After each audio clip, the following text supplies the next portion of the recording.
네, 여러분들 반갑습니다. 황교안 곱하기 2040 미래찾기 토크 콘서트 여러분께 정식으로 인사드립니다. 오늘 사회를 맡은 개그맨 황현입니다. 안녕하세요. 반갑습니다.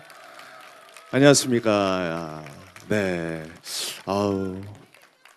잘생겼죠? 예. 아, 근데 다들 표정들이 제가 여기 왜 왔지? 약간 이런 표정인 것 같기도 하고.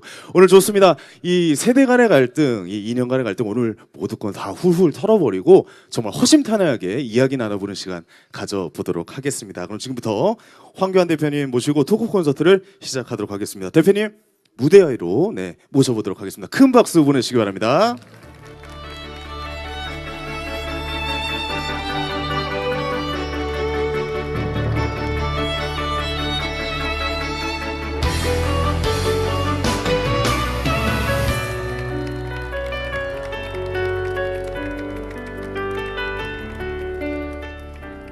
네, 황교안 대표님께서 무대 위로 올라가셨습니다.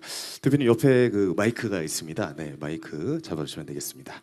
올라오다 보니까 핫도그 만들고 계시더라고요, 대표님. 집에서도 요리 자주 하시나 봐요. 집에서는 라면 가끔 라면 끓여 먹고 예. 계란 후라이 할 때가 있습니다. 아, 그래요? 똑같군요. 저는 왠지 스테이크 드실 것 같고 이런데 이런 서민적인 모습도 좋네요. 주로 이렇게 라면을 많이 드시고 또 이런 행사나 이럴 때도 뭐 푸드트럭에서 뭔가 만들어 보시거나 이런 적은 전혀 없으시잖아요. 제가 아까 라면 얘기가 아니라 계란 얘기를 하려고 그랬었는데 네네. 제 본심을 드러내 버렸네요. 푸드트럭 같은 거 이용할 기회가 많지는 않죠. 그렇죠. 오늘 이렇게 푸드트럭을 특별히 초대한 이유가 있다면서요?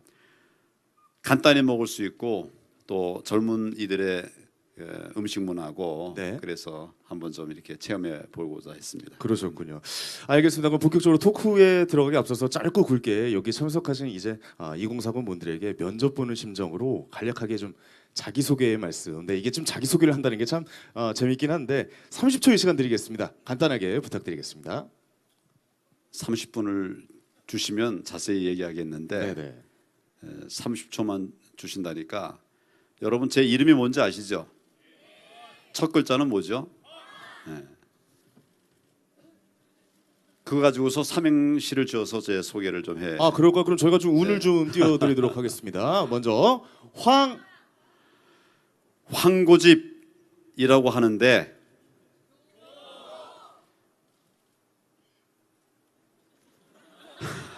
까먹으셨나요? 짜온 걸 잃으신 것 같은데 예. 다시 한번 외쳐드릴까요? 교통할 줄 아는 사람입니다. 저 황교안. 안녕하세요 여러분. 네. 큰 박수 보내시기 바랍니다. 예. 한 가지 여쭤보게 이거 좀 준비해 오신 겁니까? 어떻습니까? 예. 준비한 게 있는데 네네. 하나를 잊어버렸어요. 이렇게 또 인간적인 모습을 보여주시고 계십니다. 대표님 오늘 마침 또 대표 취임하신 지 100일 되는 날이라고 들었습니다. 좀 소감이 남다르실 것 같은데 한 말씀 좀 부탁드리겠습니다. 오늘 아마 100일 2부 울 겁니다. 99일. 99일입니까? 예. 마치 100일이 100년 같은 느낌이 듭니다. 짧은 시간이었는데 정말 많은 걸음을 걸었고 또 많은 분들을 만났고 또 많은 일들을 했던 것 같습니다. 또 많은 아픔도 있었습니다. 또 많은 기쁨들도 있었습니다. 그래서 정말 긴 여정이었던 것 같은 느낌이 드는데 그래도 국민 속에서 걸었기 때문에 행복하다 이런 생각을 하며 이 자리에 앉았습니다. 네, 큰 박수 한번 보내주시기 바랍니다. 예.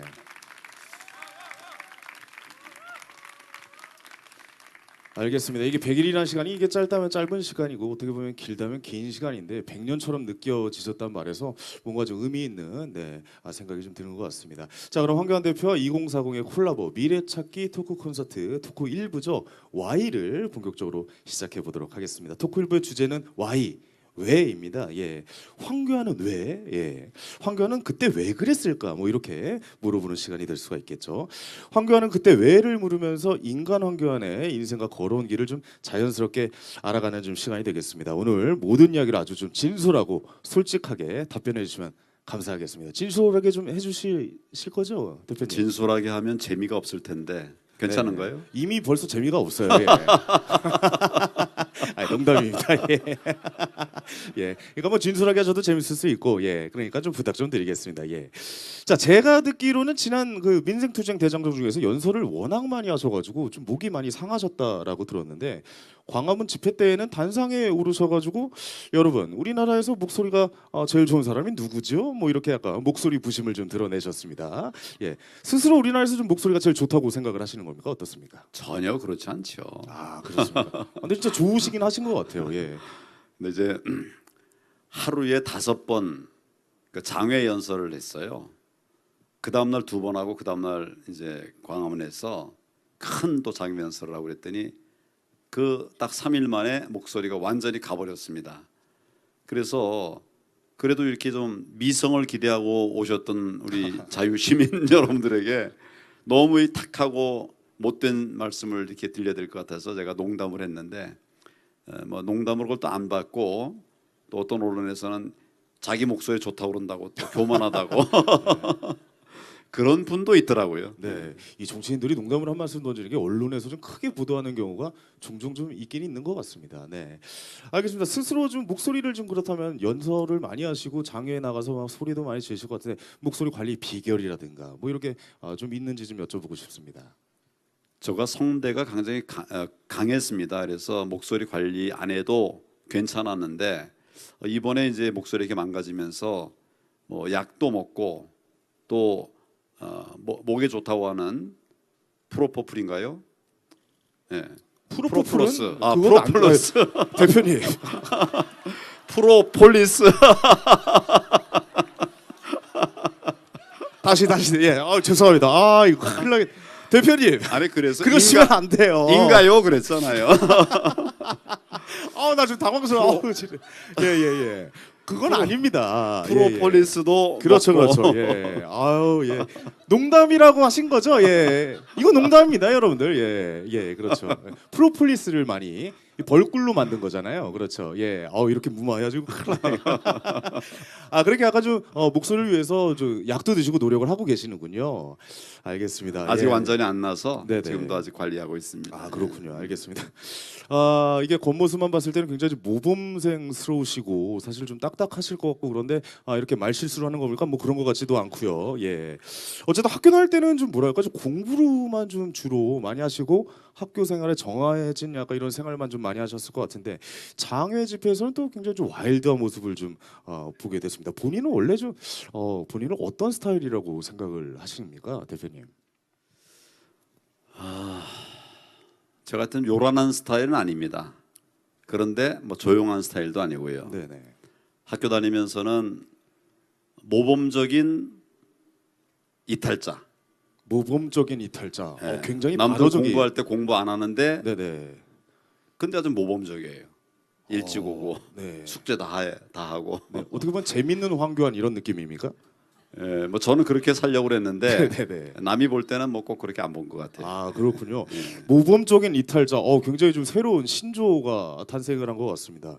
새벽 3, 4시에 일어나신다고 들었어요. 체력 관리나 뭐 이런 건 좀 평소에 어떻게 하시는지 모르겠어요. 왜냐하면 법관에 계셨다가 정치에 뛰어드시면 아무래도 스케줄이 훨씬 많아질 것 같다는 생각이 드는데요.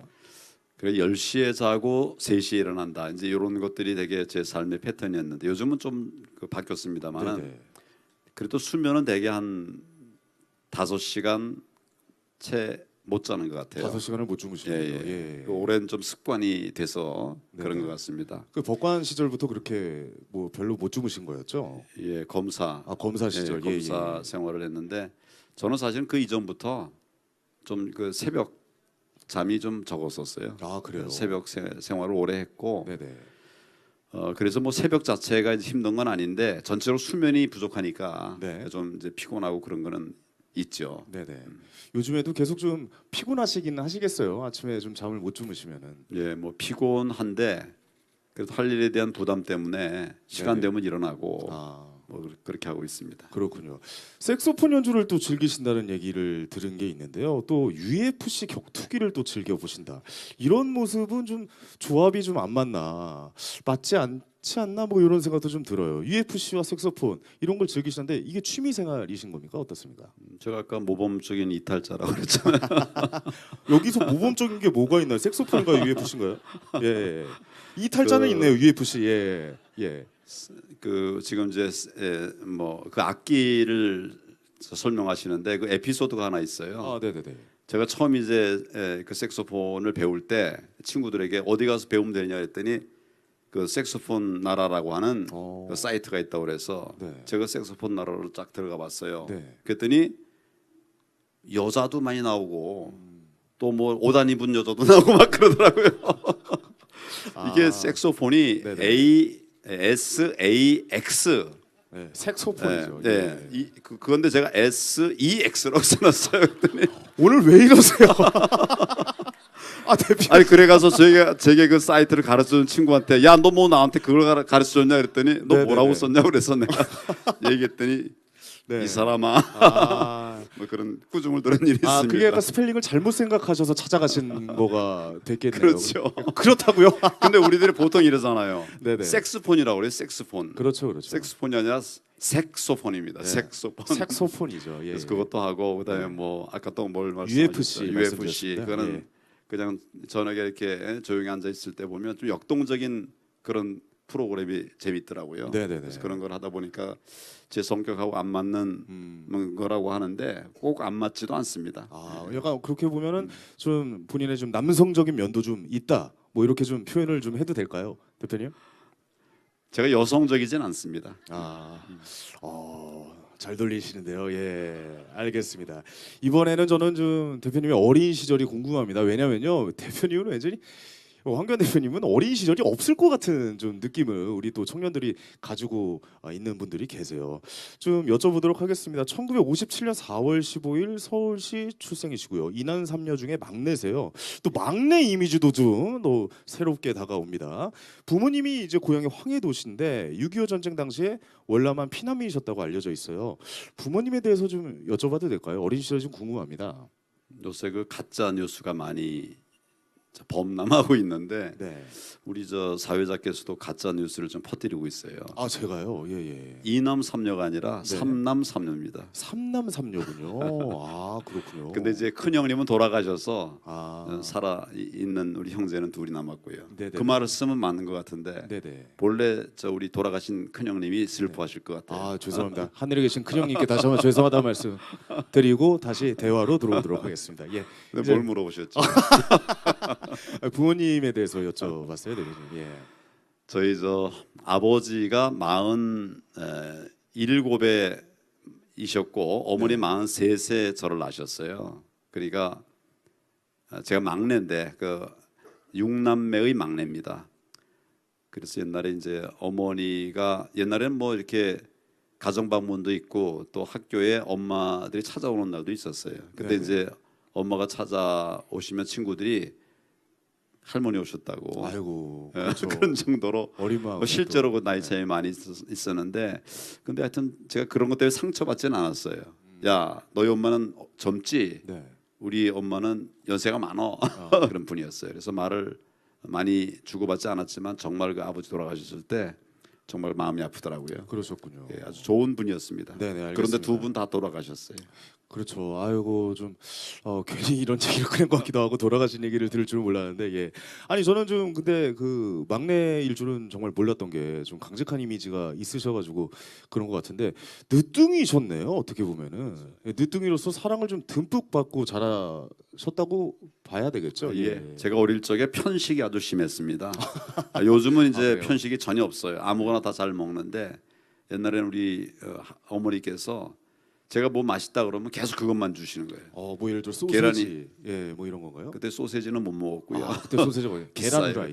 예. 예. 계란 뭐 이런 것도 계속 계란만 주시고 어, 뭐 두부가 맛있다 그러면 또 두부만 계속 주시고 그러니까 그런 몇 가지만 먹다 보니까 네네. 편식이 심해졌어요. 아, 근데 나중에 이제 그 성인이 돼 가지고 고쳤습니다. 아 그렇군요. 예전에는 또 이렇게 사랑을 듬뿍 받으셔서 어머니가 먹고 싶다는 건 다 이렇게 해주신 것 같습니다.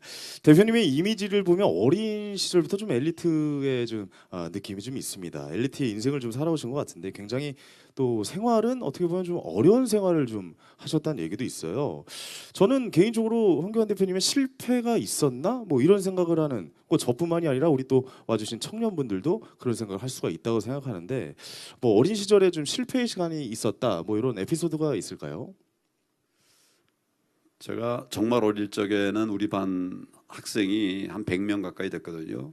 근데 그 중에 시험 성적으로 말하면 한 47, 8등 정도 됐어요. 네네. 그거, 진짜요? 그거 뭐 성공하는 학생은 아니죠. 아 그럼요. 성적이 그렇게 좋은 건 아니었죠. 예. 그리고 저는 사실은 어릴 적에는 뭐 제 뜻대로 되는 게 하나도 없었어요. 아 그렇습니까? 뭐 하여튼 학교도 내 마음대로 안 가지고 음. 막 그랬었죠. 근데 이제 초등학교 4학년, 5학년, 6학년 이때부터 이제 뭐 이것저것 좀 되는 것들이 좀 있었습니다. 아 세상에 눈을 좀 확 뜨셨군요. 그때. 그러나 그럼에도 불구하고 여전히 뭐 실패는 많이 있었죠. 네네. 고등학교 갈 적에 이제 체력장이라는 게 옛날에 있었는데 네네. 우리 반에 68명 중에 66명이 특급 20점 만점인데 네. 두 사람이 이제 특급이 안 됐어요. 아. 2점 깎이는 1급이었는데 그 중에 하나가 접니다. 아 체력은 좀 많이 그때는 부족하셨군요. 체력은 괜찮은데 유연성이 떨어져 가지고 아. 그때 뭐 하여튼 허리 굽히기도 하고 뭐 이래야 되는데 그렇죠, 그렇죠. 그 안 되더라고요. 그래서 하여튼 68명 중에 2명이 1급했는데 제가 1급했습니다. 아 그러셨군요. 저는 모든 면에서 다 뛰어나실 거라 생각했는데 이렇게도 인간적인 모습이 있네요. 그래가지고 이제 그때는 고등학교 갈 때 시험을 봤거든요. 근데 200점 만점에 벌써 2점이 깎여 버리니까 담임 선생님이 원서를 안 써주겠다 그러는 거예요. 제가 가겠다고 하는 학교에 원서를 안 써주겠다는 거예요. 그렇죠. 그때 당시 경기고등학교를 이제 지원하신 거죠. 아니, 뭔 학교인지는 말씀드리겠는데 뭐 다 하여튼- 아는데 뭐. 하여튼 그래가지고 예, 예. 낮춰서 가라. 예. 뭐 그래가 선생님하고 싸웠던 일도 있습니다. 아안 써주겠다. 예. 이제 체력장애 점수가 안 나와서. 그렇죠. 아 실패를 맛볼 뻔했지만 그래도 어떻게든 근데 성공을 이제 그거는 이제 거두셨네요. 제가 농담으로 한 거고 제가 실제 대학 들어갈 때 2번 떨어졌죠. 뭐 말씀하신 대로 대학 잘 가는 고등학교 들어갔는데 네네. 2번 떨어져서 그때 처음에는 뭐 사실 그럴 수도 있겠다. 뭐 내가 실수할 수도 있지. 2번째 떨어지니까 정말 힘들더라고요. 그 원하시는 학교를 못 가셨던 거네요. 그러면. 네, 그렇습니다. 고등학교- 어쨌든 같은 S대는 들어가시긴 했네요. 네, 축하드리겠습니다. 예. 감사합니다. 감사합니다. 예. 그렇게 또 인생에 있어서 청소년기 때, 유년기 때도 이렇게 좀 실패를 하면서 누구나 다 겪을 수 있는 일들을 겪으면서 이렇게 지내셨던 것 같습니다. 그리고 이제 대학 이야기를 좀 넘어가 볼게요. 대학 졸업 후에 이제 사법연수원에서 운명의 여인이시죠. 지금의 사모님을 만나셨다고 들었는데 제가 어디서 좀 봤는데 저서에서 이런 말씀하셨어요. 아내를 만나자마자 번개를 맞은 듯 첫눈에 반했다. 네, 여기서 이러시면 안 됩니다. 대표님, 이게 사실입니까? 어떻습니까? 아니, 제가 그런 게 아니라 사회자가 그 말했잖아요. 써 있습니다. 저서에. 예, 저서에 있는 말입니다. 실제로 저는 이제 그 대학교 가가지고는 바로 고시 공부한다고 그 뭐 이렇게 도서관에 들어가서 네. 공부하고 또 주말에는 이제 그때는 사실은 이제 거의 교회에서 살다시피 했어요. 그렇군요. 그러니까 연애할 시간이 없죠. 음, 그 연애할 생각을 못했었는데 그래 뭐 만나는 사람도 대학 다닐 때 이제 미팅들을 하는데 저는 뭐 미팅도 거의 안 갔어요. 네. 뭐 그런 왜냐하면 원하지 않는 대학 가고 그러니까 학교 뭐 별 생활이 재미가 그게 없더라고요. 아니라 안 껴준 거 아닙니까? 친구들이? 그럴 수도 있죠. 그래서 뭐 거의 연애를 하지 않았는데 우리 형수님이 만날 때마다 나한테 묻는 거예요. 아니 도련님 그 어떤 여자 좋아하느냐고. 형수님께서. 예, 예. 네. 그래서 맨 처음에는 뭐 여자는 다 좋아한다고 어, 이제 이렇게 말을 하다가 네네. 나중에 이제 뭐 이런저런 얘기를 했어요. 그랬더니 이제 우리 형수님이 나한테 그 좋은 분이 여학생을 하나 오. 소개시켜 준다고. 네네네. 내가 얘기한 그 이미지가 잘 맞는데요. 네네. 그래서 뭐 그때 그런- 어떤 이미지를 말씀하셨는지 좀 여쭤봐도 될까요? 그건 뭐 예. 말씀드리기가 좀 어려울 것 같습니다. 너무 뭐였을까요? 너무 예. 인간적이고 네. 그래요? 너무 저 예. 하여튼 평범한 얘기라서. 너무 예. 평범한 얘기고 알겠습니다. 그래서 이제 가서 선을 보기로 했어요. 그래서 딱 만났는데 갈 때 기대하지 않고 갔거든요, 사실은. 그때 네. 사법연수 연수 중인데 연수 과정 중에 잠깐 시간을 빼고 나와서 이제 만나고 도로 들어간다. 네네. 만나고 도로 들어간다고 하는 요즘 딱 그렇잖아요. 그럼요. 만나라고 그러면 그냥 네. 가긴 가는데 네. 잠깐 바로 시간 때우다 오는 약간 그런 시간. 돌아가려고 했는데 네. 가서 딱 보는 순간 네.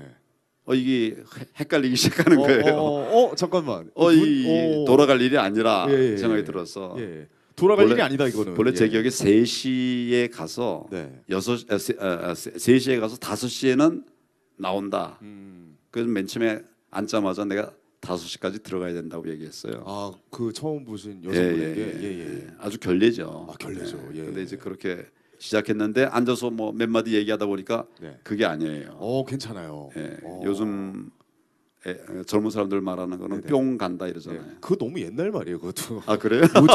요즘 젊은 사람들 그 말 안 써요. 예. 훅 간다면 훅 간다지 뿅 간다는 안 씁니다. 아 정말 훅 갔어요. 그래갖고 예. 5시까지 들어가야 되는데 네. 안 들어가고 또 계속 이렇게 추가 데이트를 했죠. 대화를 나누시고 예. 시간이 점점 지나가고 예. 그러면 몇 시간 정도 같이 대화를 나누셨던 제 거예요? 기억으로는 아마 7시 8시 됐던 것 같아요. 그럼 저녁 7시 8시까지 예. 같이 한 6시간 7시간 정도를 대화를 나누셨군요. 예. 근데 이렇게 한 번에 이게 뿅 해서 이제 간 건 아니고 이렇게 대화를 하다 보니 아니 봐서 예. 앞에 뭐 몇 분 안 했는데 네네. 호감이 가더라고. 그러니까 2시간 다 채우고 계속 간 거죠. 일단 외모에 호감이 확 가고 예. 대화를 하니까 더 호감이 가고 예. 너무 사랑하게 되고 진짜 한눈에 이렇게 사랑에 빠지시게 되셨군요.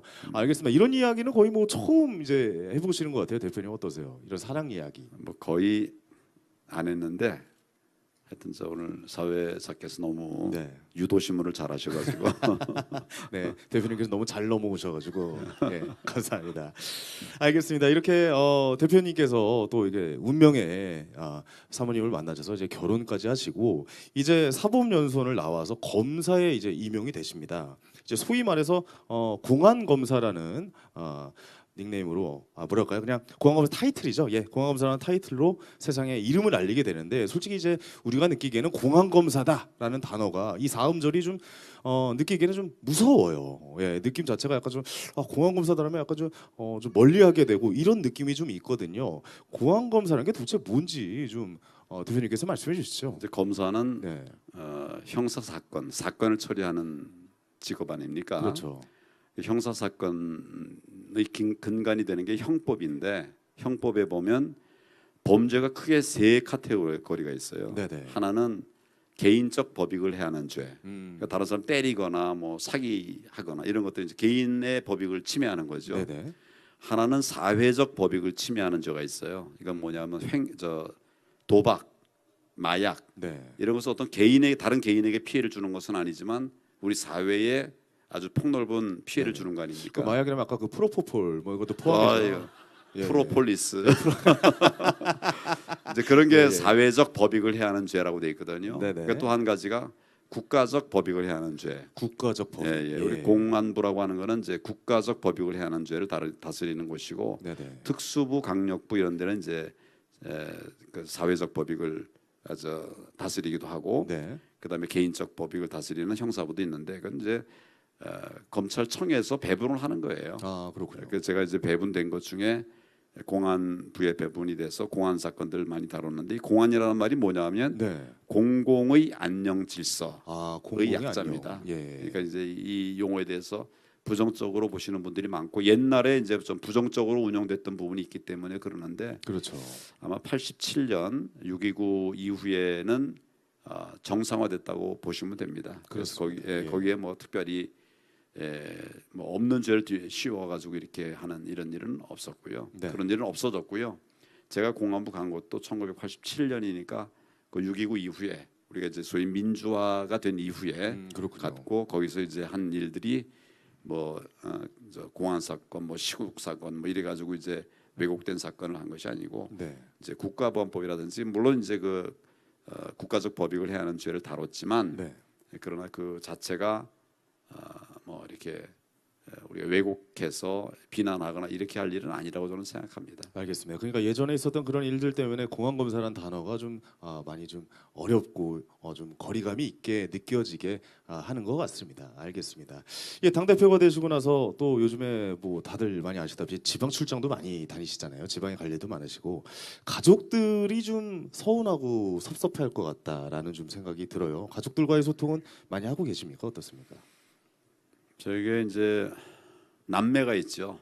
남매가 있는데 이미 장성해가지고 다 결혼 시집 다 갔습니다. 그래서 그렇군요. 아내하고 나하고 둘이만 있는데 네. 아내는 또 아내대로 대학 교수예요. 지방에 있는. 또 일을 하고 계시고 자기도 바빠요. 아, 나도 바쁘고 그래서 네. 그렇지만 하여튼 네. 만날 땐도 반가워하고 네. 그렇게 해서 별 문제 없습니다. 당연한 얘기를 만날 때 반가워하고 안 반가워하는 사람이 있을까라는 생각도 드는데 그럼 어떻게 보면 주말 부부 같은 느낌이 들 수도 있겠네요. 그 제가 대장정 다닐 때는 뭐 거의 보지 못했었고 뭐 사실은 이제 그렇게 서로 바쁘게 이렇게 지내긴 하지만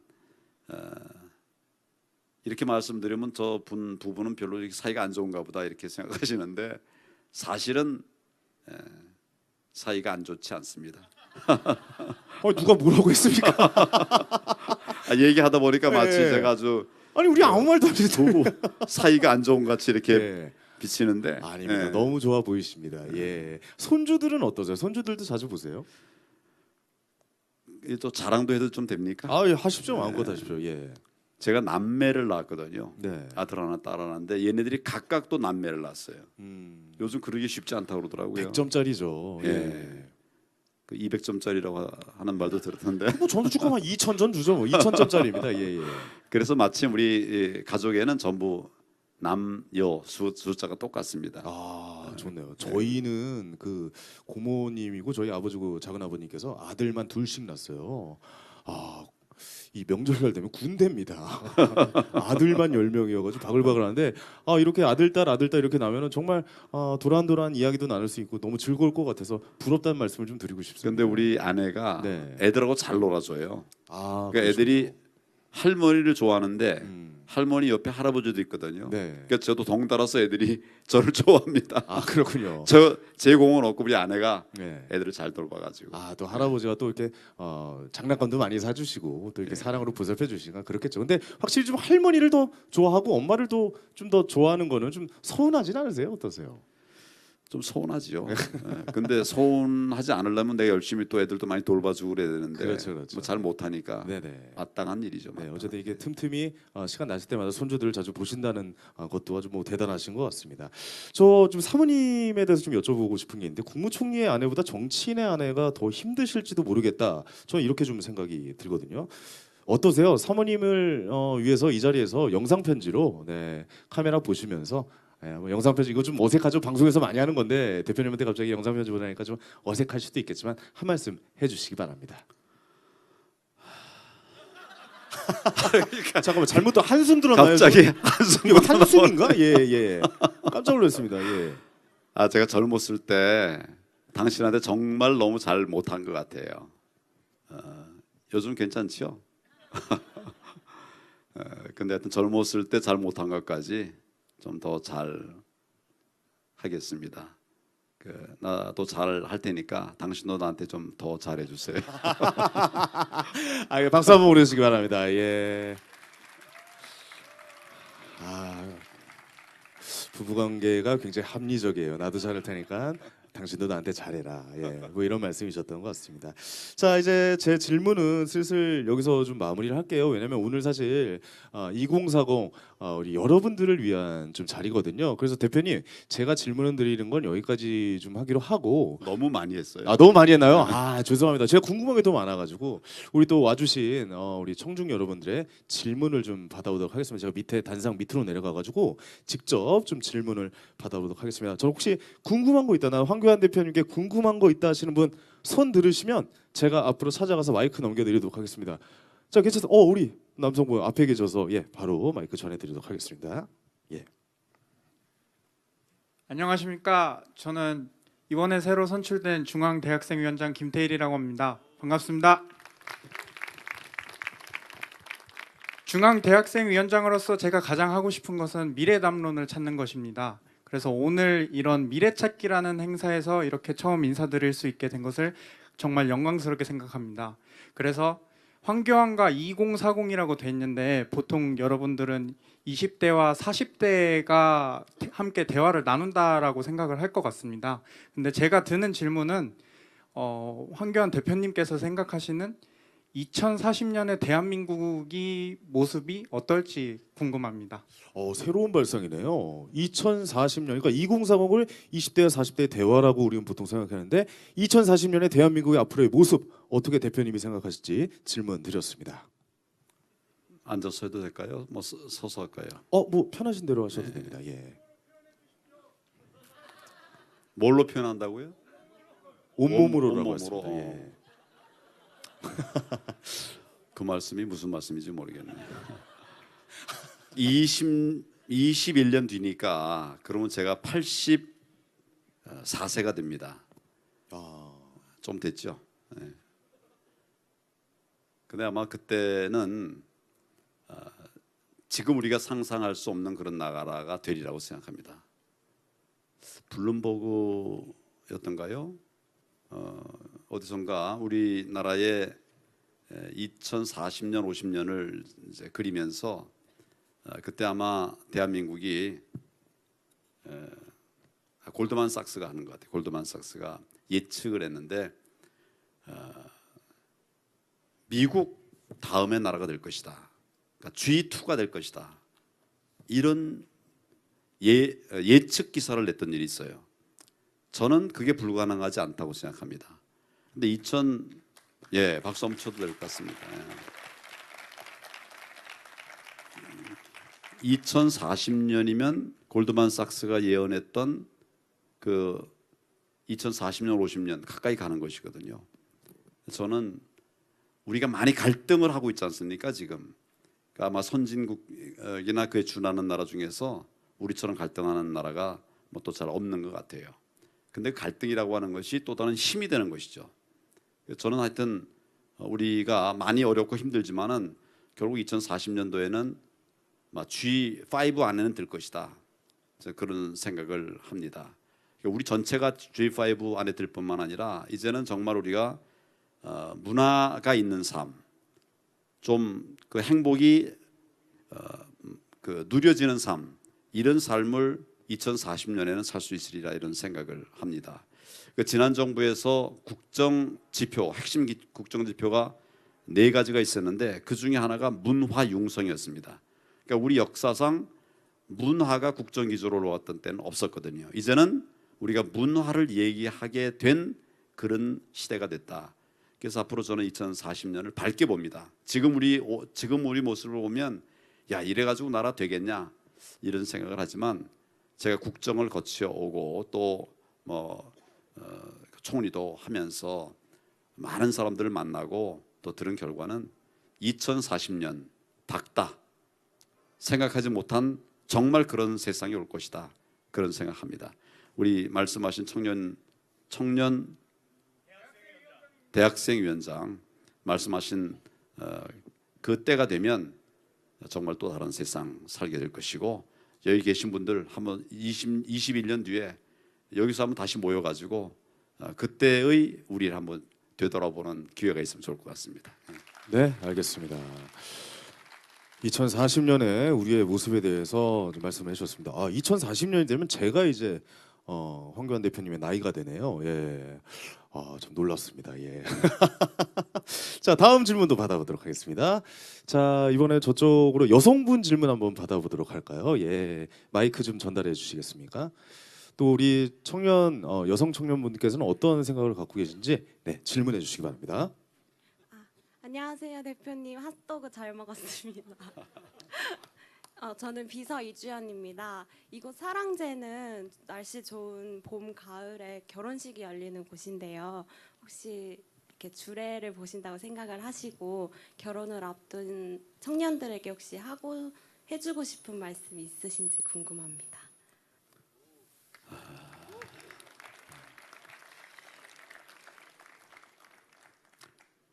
사랑을 저는 이렇게 해석합니다.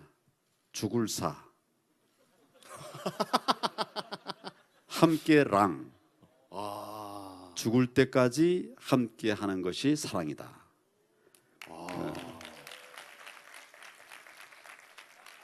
그 젊은 분들에게 정말 사랑을 아는 세대라고 생각하고 싶어요. 또 제가 주리할 때 이런 말도 하죠.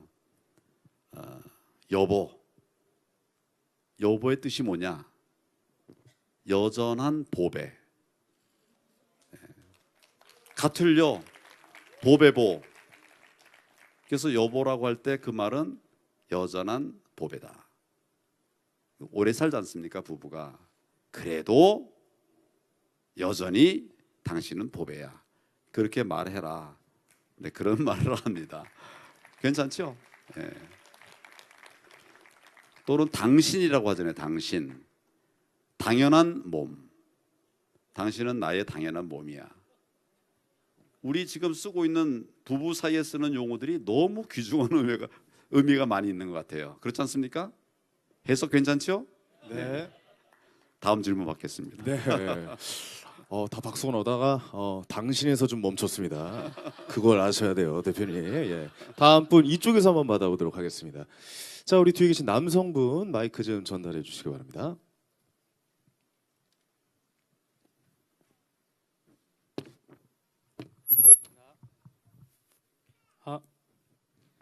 네, 안녕하십니까 대표님. 저는 청년창업가 송혁주라고 합니다. 여전히 뚱뚱하구나.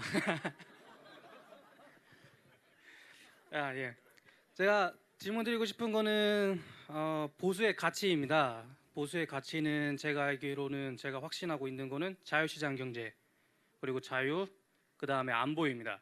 근데 현재 지금 저희가 가고 있는 이 문재인 정부에서 가고 있는 이 안보 특히 북한의 핵 문제 저는 사실 여기 와서 지금 밝히지만 제가 한반도 신뢰 프로세스의 신뢰이고 한반도 평화 소스의 전략적 모호성입니다.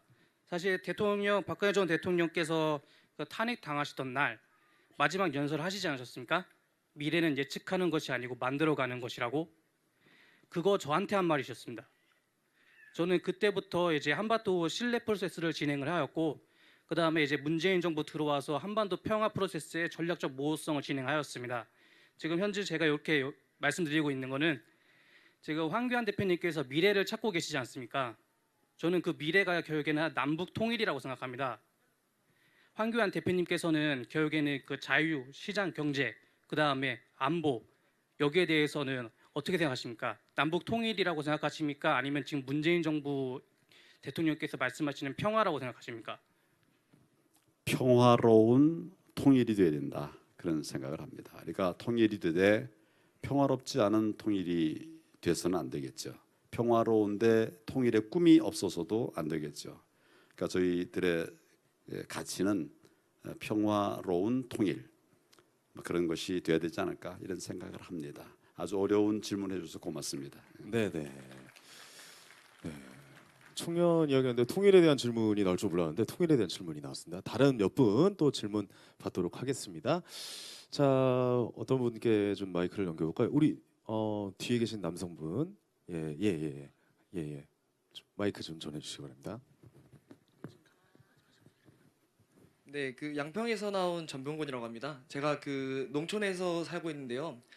그 요새 농촌에 이제 그 농촌 소멸이 돼가고 있습니다. 저희 청년들이 물론 도시에도 일자리 없겠지만 농촌에는 더 심각하게 지금 일이 없어서 도시로 나가지 않으면 청년들이 생활할 수가 없는 그런 상황까지 왔습니다.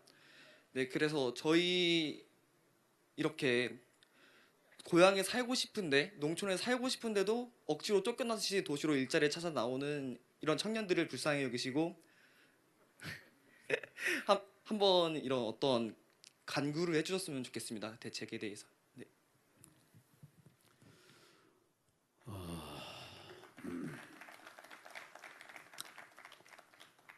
제가 이번 대장정을 다니면서 아주 인상적인 곳을 한 군데 갔어요. 그러니까 그 지역에서 나서 서울에 와서 공부하고 다시 지역으로 가서 그 지역을 위해서 이제 일을 하고 있는 분인데 농사 짓는 과학기술적인 방법, 과학기술을 그 활용해서 농사 짓는 방법을 이제 본인이 연구하고 또 준비하고 개발을 한 것이죠. 그래가지고 시골에서 생활하려고는 젊은 학생들을 이제 받아서 그 농장 농원에서 훈련하면서 이렇게 교육하면서 또 이렇게 하다 보니까 이제 대학에서 강의도 하는 것 같아요. 그 인근에 있는 대학에 가서 강의도 하고 뭐 이러면서 그 지방에서 본인이 태어난 곳에서 그 후배들하고 함께 생활하는 이런 모습을 봤습니다. 제가 이제 우리 경제가 어려울 때 2017년도에 그 아침에 신년 인사회를 이제 다닐 때 어느 과학기술인 신년 인사회에 갔습니다. 거기서 과학기술인들이 우리 경제가 정말 어렵다, 사면초가다 이런 얘기를 할 때 제가 과학기술인들이 경제를 살릴 수 있다 이런 얘기를 한 일이 있어요. 그러니까 요새는 4차 산업혁명 얘기가 나오지 않습니까? 그래서 결국 과학기술도 우리 경제를 살릴 수 있는 방법이 될 수 있다. 사실은 농촌에서도 이런 과학기술과 결합된 그런 영농 방법들을 찾아갈 수 있을 것 같아요. 요즘 우리 스마트폰들이 보급되다가 요즘은 뭐 조금 이제 주춤합니다만 그렇게 하고 있지 않습니까? 그래서 농촌을 살리는 길들도 젊은이들이 가면 바뀌어질 수 있다. 물론 지금의 방법들은 이제 많이 힘들고 하지만은 정부도 지원하고 또 우리 지역 사회에서도 또 관심을 가지고 또 청년은 청년들대로 그 길들을 또 새로운 길들을 만들어 간다면 농촌에서도 청년들이 생각하는 그런 경제적인 또는 문화적인 그런 것을 얻어낼 수 있지 않을까 이런 생각을 합니다. 제가 저 진주에 옛날에 한번 갔는데 수경 재배하는 딸기를 수경 재배하는 이런 곳이 있었어요. 35살 된 처녀가 그걸 혼자 하는 거예요. 비닐하우스를 3개를 이제 만들어 가지고 거기서 이제 수경 재배하는 거죠. 그러니까 허리 굽히거나 뭐 이럴 것도 없이 그냥 다 서서 작업을 할 수 있게 돼 있더라고요. 혼자 할 수 있더라는 거예요. 그래서 연 수입이 괜찮을 땐 1억 5천, 또 잘 안 될 때는 한 1억 정도 된다 이런 얘기를 하는 것 같습니다. 들었던 기억이 납니다. 청년은 혁신 또 새로움을 이루어갈 수 있는 분들이죠. 그래서 어디서 뭘 하든지 그런 새로운 도전을 해보면 길들이 있지 않을까. 제가 뭐 포괄적인 말씀보다는 그렇게 예를 몇 개 드리는 것으로 대답을 대신하도록 하겠습니다. 네, 알겠습니다. 우리 또 농촌 대책에 대한 황교안 당대표의 아주 멋진 멘트였습니다. 저는 그 농촌에 그 청년이 계속 계시다는 말을 듣고 저는 굉장히 뿌듯하네요. 가슴이 따뜻해지고 더 열심히 우리 농촌을 위해서 열심히 일해 주셨으면 좋겠습니다. 마지막으로 한 분만 더 질문 받도록 하겠습니다. 짧게 가능할까요? 짧게 우리 여성분에게 마이크 한번 넘기도록 하겠습니다. 안녕하십니까. 저는 비서관이자 10년차 자유한국당을 지지하고 있는 청년 이지영입니다. 대표님께 말씀드리고 싶은 거는요. 지난 과거 문재인 대통령께서 정권을 획득하기 전까지 행적을 보면 우리 청년들을 두고 청년은 희망이다. 청년들과의 소통이 제대로 된 정치다라는 걸 많이 어필하셨는데요. 막상 정권을 잡고 나니 우리 청년들은 안중에도 없고 더 청년들이 살기 어려운 세상을 지금 가고 있다고 생각합니다. 그래서 대표님께서는 우리 청년들을 어떤 의미로 생각하고 계신지 그리고 우리 청년들과 어떤 일을 하고 싶으신지 궁금합니다. 제가 교회를 다닙니다. 교회를 다니는데 교회에서 청년부 지도를 오래 했어요. 횟수로 따지면 한 20년 가까이 이렇게 청년들과 같이 생활했는데 제가 청년들을 중요하게 생각했던 출발점은 사실은 그 교회들은 연세 드신 분들이 많거든요. 그러니까 50대, 60대가 아마 제일 많을 거예요. 60, 70. 근데 그러면 이게 20년 뒤면은 어떻게 되는가? 만약 청년이 없다면 20년 뒤에 지금 60인 분은 80이 되시니까 거의 교회가 소멸돼 가지 않겠나 이제 그런 생각이 들어서 이제 사실은 청년들에 대해서 관심을 갖고 있었는데 실제로 청년들하고 함께 이렇게 생활하면서 보니까 뭐라 그럴까요? 그 미래를 꿈꾸게 되는 거예요. 제가 미래에 대한 얘기를 하기 시작한 것은 청년들과 만나서부터입니다. 그 얘들이 생각하고 얘기하는 것은 어떻게 보면 내가 생각하지 못한 얘기들도 많이 하고요.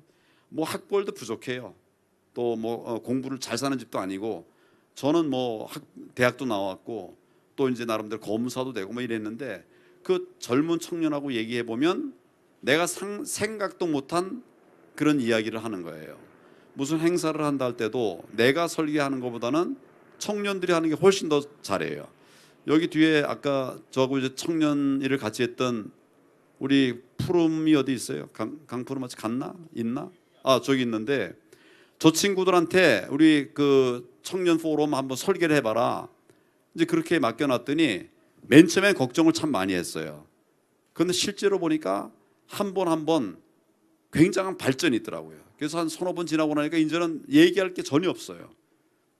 그러니까 저는 청년을 믿습니다. 어떤 사람들은 정치인이니까 그런 거 아니냐 이런 얘기를 하는데 저는 정치인 되기 전에 저 청년 지도자였어요.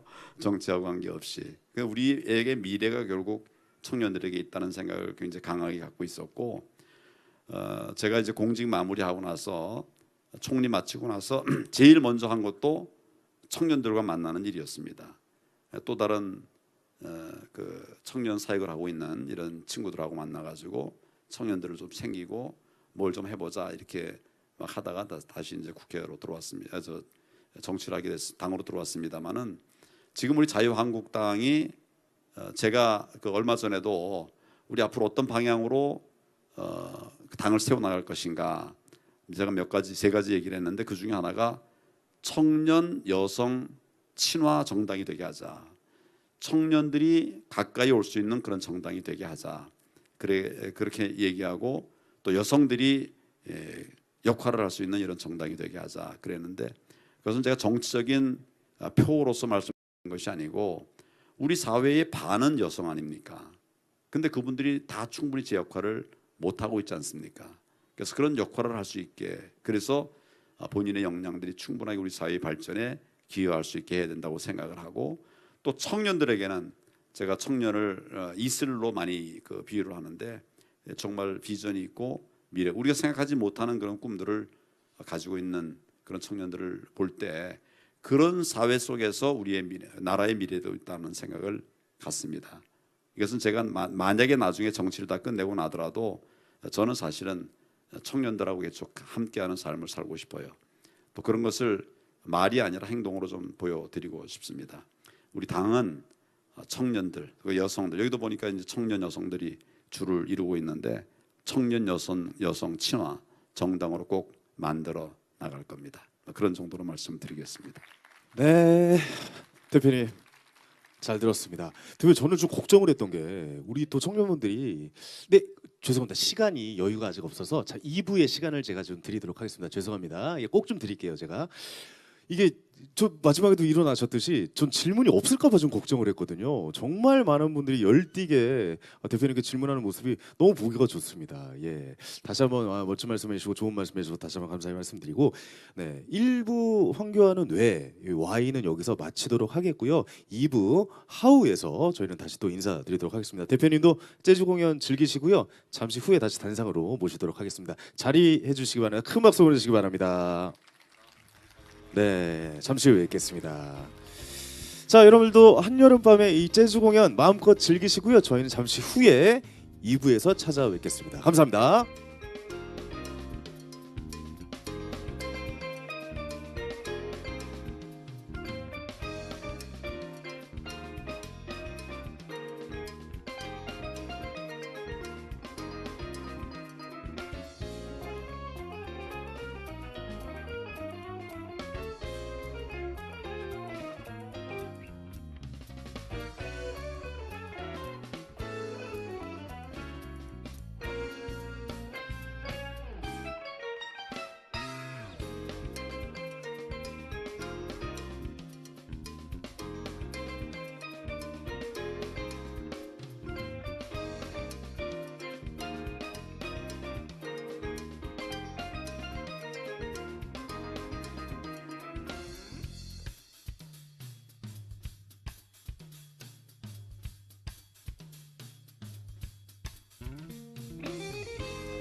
singing a lullaby.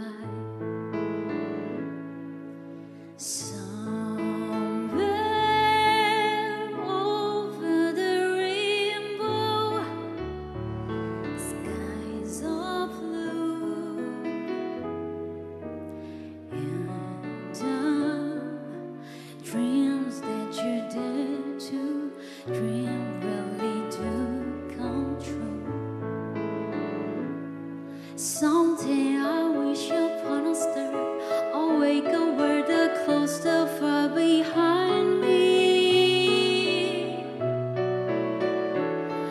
where troubles smell like lemon drops, away above the chimney tops. That's where you'll find me. Somewhere over the rainbow, bluebirds fly, birds fly over the rainbow. Why and oh why can't I? If happy little bluebirds fly beyond the rainbow, why oh why can't I?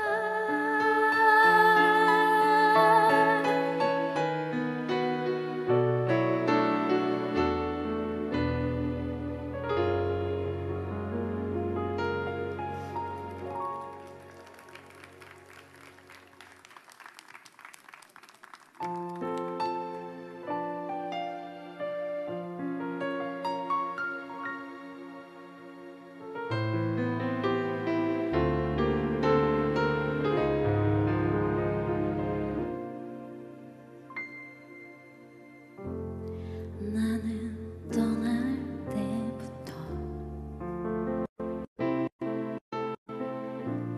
다시 돌아올 걸 알았지. 눈에 익은 이 자리, 편히 쉴 수 있는 곳, 많은 것을 찾아서 멀리만 떠났지. 난 어디서 있었는지 하늘 높이 날아서 별을 안고 싶어. 소중한 건 모두 잊고 산 건 아니었나. 이젠 그랬으면 좋겠네. 그대 그늘에서 지친 마음 아물게 해. 소중한 건 옆에 있다고. 먼 길 떠나려는 사람에게 말했으면.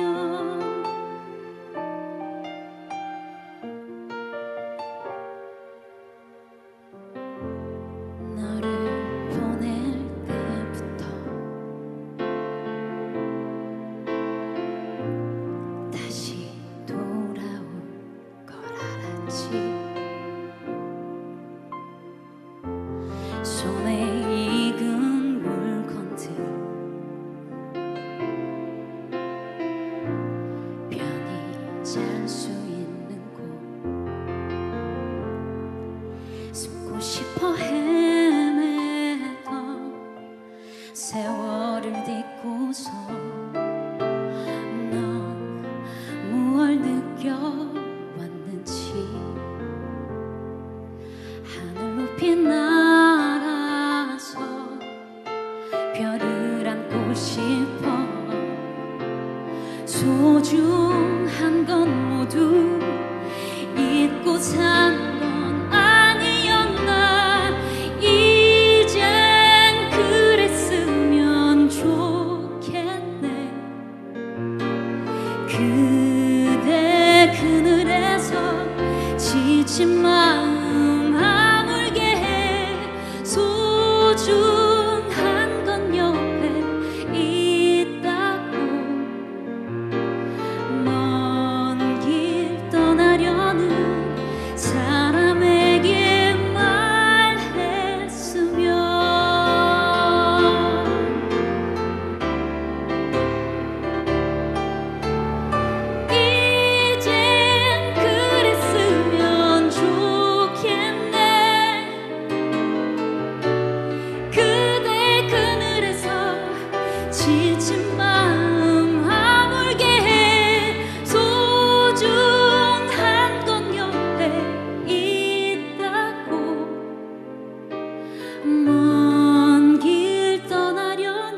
안녕하세요. 네, 저희는 지금 홍대에서 작곡가로 활동하고 있는 그레이스 그리고 싱어송라이터로 활동하고 있는 무이라고 합니다.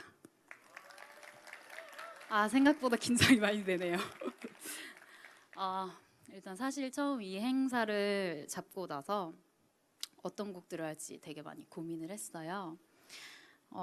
이런저런 가사들을 보면서 어떤 노래가 더 와닿고 힘이 될지 되게 고민을 많이 했는데 어쨌든 저도 같은 청년의 입장으로서 요즘 되게 막막하기도 하고 또 미래가 불투명하고 그런 부분에서 살고 있지만 어쨌든 우리가 이 노랫말들처럼 조금 더 미래를 위해서 꿈꾸고 그 미래를 위해서 다가가려고 노력한다면 우리가 희망을 조금 더 가질 수 있지 않을까 하는 생각에서 이런 노래들을 준비하게 됐습니다.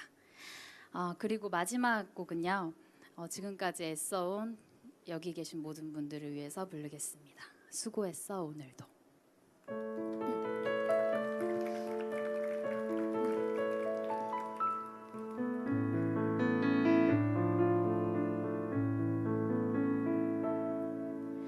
세상 사람들 모두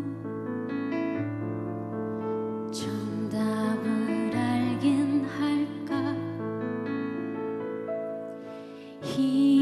힘든 일은 왜 한 번에 일어날까 나에게 실망한 하루 눈물이 보이기 싫어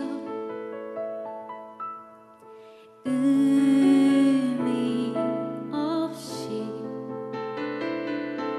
밤하늘만 바라봐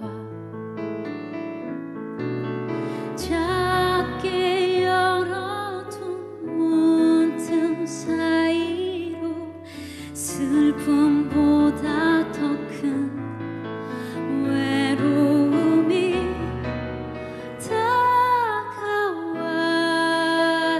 다가왔던 날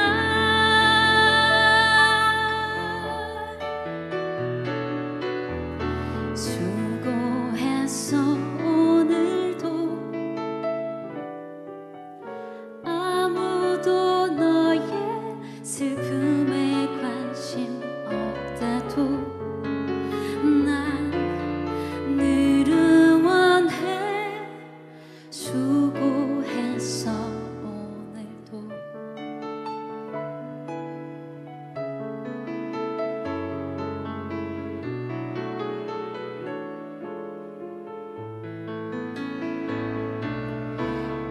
빛이 있다고 분명했다고 믿었던 길마저 흐릿해져 점점 더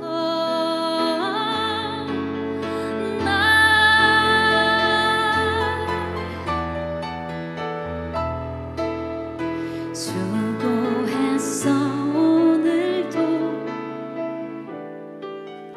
아무도 너의 슬픔에 관심 없다도 난 늘 응원해 수고했어 수고했어 수고했어 오늘도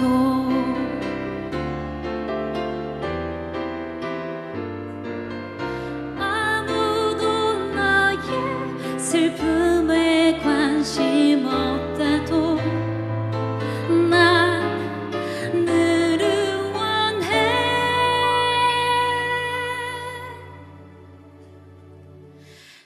수고했어 오늘도 감사합니다.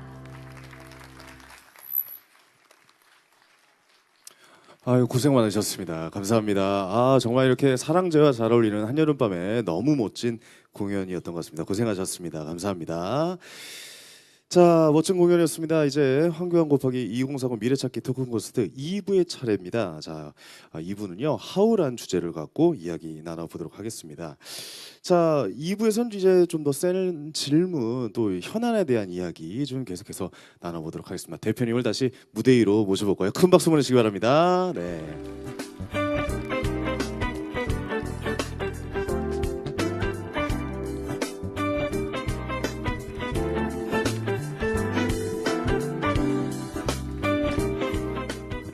오늘 열기가 정말 뜨겁습니다. 이렇게 질문도 많이 해주시고 참여도 잘해주셔서 다시 한번 감사하다는 말씀드리겠고, 대표님이 오늘 이제 뭐 아까 99일이라고 말씀을 하셨는데 취임 100일이 되셨다고 들었습니다. 안에서 보시는 자유한국당에 좀 차이가 있어요. 밖에서 보는 모습과 실제로 이제 민생 현안을 좀 둘러보고 오셨는데 취임 100일 동안 좀 느낀 것이 무엇인지 좀 여쭤보고 싶습니다. 정치는 정말 어렵다. 정해진 업무 영역이 없는 것 같아요. 그러니까 우리나라에서 일어나는 모든 일들이 다 우리 업무 영역이고, 네. 또 앞으로 일어날 일도 뭐 대부분 정치의 영역에 속한 것이 아닌가 이런 생각을 했습니다.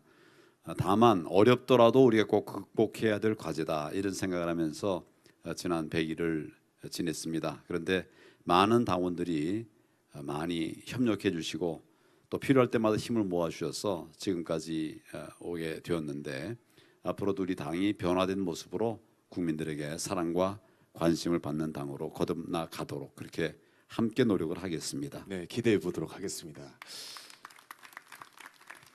네, 이제 좀 구체적으로 좀 센 질문 좀 하도록 하겠습니다. 신문 보니까요, 대표님 그 청와대 회동 제안을 일단 거부를 하셨는데 그동안 계속 1대1 회동을 제안을 하셨다가 요즘 이제 대통령께서 다시 제안을 하시고 이제 대표님께서 다시 교섭단체 아닌 곳과는 이제 대화를 하지 않겠다 뭐 이렇게 좀 밝히신 것 같아요. 이게 어쨌든 우리가 대화를 해서 국회 정상화에 돌아가야 되는데 대표님 생각이 좀 어떠신지 좀 궁금합니다. 여기 좀 한 말씀 부탁드리겠습니다. 저가 사회자께서 말씀하시는 것처럼 대화를 하지 않겠다 이렇게 말한 일은 한 번도 없습니다. 아, 그렇군요. 죄송합니다. 항상 예. 대화를 하겠다. 네네. 그런데 의미 있는 대화를 하자. 종전에 보면 대통령이 5당 대표들과 함께 그 회담을 했던 모습을 우리가 상상해 봅니다. 돌이켜 봅니다. 같이 식사하고 웃으면서 덕담 나누고 사진 찍고 그리고 돌아갔지만 아무 제대로 된 합의가 이루어지질 않았었어요. 네. 결국 그래서 그런 것들은 보여주기식 회담인데, 지금 이 엄중한 상황에서 우리 국민들은 살기 어렵다고 그렇게 하고 있는데 적인 회담이 필요하겠나. 그래서 저는 대통령의 회담 제의에 대해서 아주 긍정적으로 생각하면서 내용 있는 회담이 되게 합시다. 그렇게 얘기를 하고 있는 거예요. 그런데 내용 있는 회담이 되려면 5당이 모여가지고 한마디씩 거들어 가는 이런 회담 갖고서는 의미 있는 회담이 안 이루어지죠. 그러니까 실질적인 회담, 제가 또 대장정을 통해서 국민들에게 들은 그런 말씀들을 좀 소재로 내놓고 같이 이야기를 하면서 우리 미래를 어떻게 만들어갈 것인가, 이 어려움을 어떻게 극복할 것인가를 이야기할 수 있는 이런 내실 있는 회담을 하자고 했습니다. 근데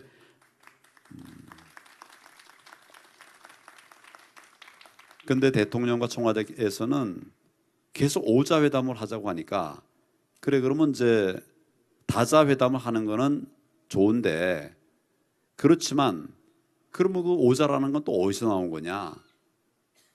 원칙이 우선 출발부터 원칙이 허물어지면 그런 의미 있는 대화가 되겠냐? 지금 현재 우리 대한민국에는 7개의 당이 있습니다.